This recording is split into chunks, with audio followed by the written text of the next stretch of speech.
25 aastat tagasi tekkis juhuslikust toredast vestlusest laevarestoranis kontakt, mis viis suure pere isa Raigo Tammo külastama Šveitsis asuvat metalluste valmistamiseks profiile tootvat tehast.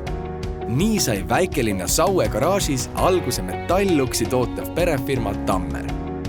2021. aastal on Eesti kapitalil põhinev perefirma kasvanud 25 miljoni eurose müügituluga ettevõtteks, mille tehas asub Tallinnas ja kus töötab igapäevaselt pea 200 hinnatud spetsialisti.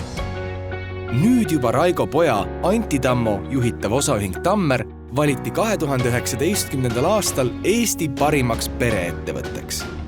Tammeri kõige olulisemateks väärtusteks on ettevõtte töötajad ning meid usaldavad kliendid. 12 000 ruutmeetrisel kaasaegsel tootmispinnal paiknevad kõrgtehnoloogilised seadmed võimaldavad toota 25 000 metall- ja 6 000 profiilust aastas. Tammeri tootmine on projektipõhine, tootelahendused kliendikesksed ja partiide suurus algab ühest uksest. Ettevõte investeerib järjepidevalt kaasaegsetesse tootmisseadmetesse, süsteemide ja protsesside parendamisesse ning tootearendusse. Kõrge turvalisuse ja kvaliteedinõudega uksi ja metallvaheseinu toodetakse ehitustööstuse ja laevaehituse projektidele.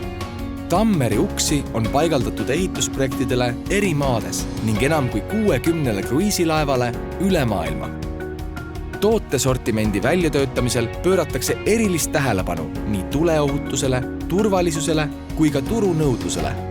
Kõrgetele standarditele vastavust kinnitavad arvukad sertifikaadid. Tammeri toodetud uksi on paigaldatud ärikeskustesse, tööstushoonetesse, hotellidesse, haiglatesse, eluhoonetesse ja isegi kinnipidamisasutustesse.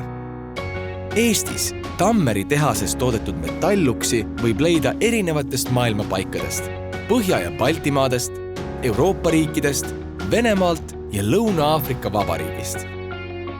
Sein eraldab, uks ühendab.